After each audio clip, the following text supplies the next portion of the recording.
সনাতন ধর্ম অনুসারে 4 যুগ এবং তাদের বৈশিষ্ট্য সম্পর্কে আপনি আগেই জেনেছেন। এবার আসুন এমন কিছু অজানা তথ্য জেনে নিই যা সাধারণত আলোচনায় কম আসে। যুগের দৈর্ঘ্য এবং সময়ের গণনা। দৈব বছর হিন্দু শাস্ত্রে যুগের সময়কাল মানব বছরের পাশাপাশি দৈব বছর বা দেবতাদের বছরের হিসাবেও গণনা করা হয়। একটি দৈব বছর হল 360টি মানব বছরের সমান। এই হিসাব অনুযায়ী সত্যযুগ 1200 দৈব বছর, 4320,000 মানব বছর। ত্রেতাযুগ 1296,000 মানব বছর।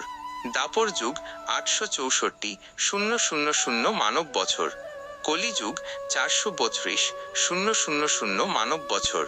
এই 4টি যুগের মোট সময়কালকে বলা হয় মহাযুগ বা চতুর্যুগ, যা 4320,000 মানব বছরের সমান। কলিযুগের শুরু। পৌরাণিক কাহিনী অনুসারে বর্তমান কলিযুগ শুরু হয়েছিল খ্রিস্টপূর্ব 3102 সালে, যখন শ্রীকৃষ্ণ তার পার্থিব লীলা সাঙ্গ করে গোলকে ফিরে যান। এই পর্যন্ত কলিযুগের প্রায় 5126 বছর পার হয়েছে এবং এর আরও প্রায় 4,26,874 বছর বাকি আছে। যুগের বৈশিষ্ট্য এবং মানব জীবনের পরিবর্তন। আয়ুষ্কাল। প্রত্যেক যুগে মানুষের গড় আয়ুষ্কাল কমে যায়। সত্যযুগে মানুষের গড় আয়ু ছিল 400 বছর, ত্রেতা যুগে 300 বছর, দাপর যুগে 200 বছর এবং কলিযুগে তা 100 বছরের নিচে নেমে আসে। ধর্মের পাদ। ধর্মকে একটি ষাঁড়ের সঙ্গে তুলনা করা হয় যার 4টি পা আছে। সত্যযুগ ধর্মের 4টি পা ছিল, অর্থাৎ ধর্ম ছিল পরিপূর্ণ।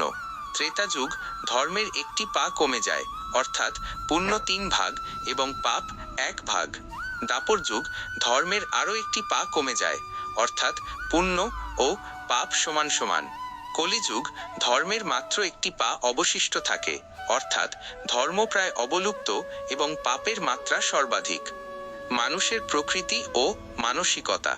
সত্যযুগ মানুষ ছিল সৎ, নির্লোভ এবং আধ্যাত্মিক জ্ঞান সম্পন্ন। তারা ধ্যান ও তপস্যার মাধ্যমে মুক্তি লাভ করত। ত্রেতা যুগ যজ্ঞ এবং ধর্মীয় আচার অনুষ্ঠানের মাধ্যমে মানুষ পুণ্য অর্জন করত। দাপর যুগ মূর্তি পূজা ও মন্দিরে আরাধনার প্রচলন হয়। কলিযুগ এই যুগে পাপ, লোভ, হিংসা, দুর্নীতি এবং মিথ্যাচার বৃদ্ধি পায়। মানুষ শারীরিক ও মানসিকভাবে দুর্বল হয়ে পড়ে। কলিযুগের শেষ এবং ভবিষ্যতের পূর্বাভাস। কলিযুগের একেবারে শেষ পর্যায়ে মানব সমাজে নৈতিকতা পুরোপুরি লুপ্ত হবে। মানুষের গড় আয়ু 20-25 বছরে নেমে আসবে। খাদ্য, ফসল এবং প্রাকৃতিক সম্পদ হ্রাস পাবে। পৃথিবীতে ধর্ম ও ন্যায় প্রায় বিলীন হয়ে যাবে। এই চরম অধর্মের সময় ভগবান বিষ্ণু তার শেষ অবতার কল্কি রূপে অবতীর্ণ হবেন। কল্কিদেব একটি সাদা ঘোড়ার ওপর সওয়ার হয়ে আসবেন এবং অধর্মীদের বিনাশ করে পৃথিবীতে আবার ধর্ম স্থাপন করবেন।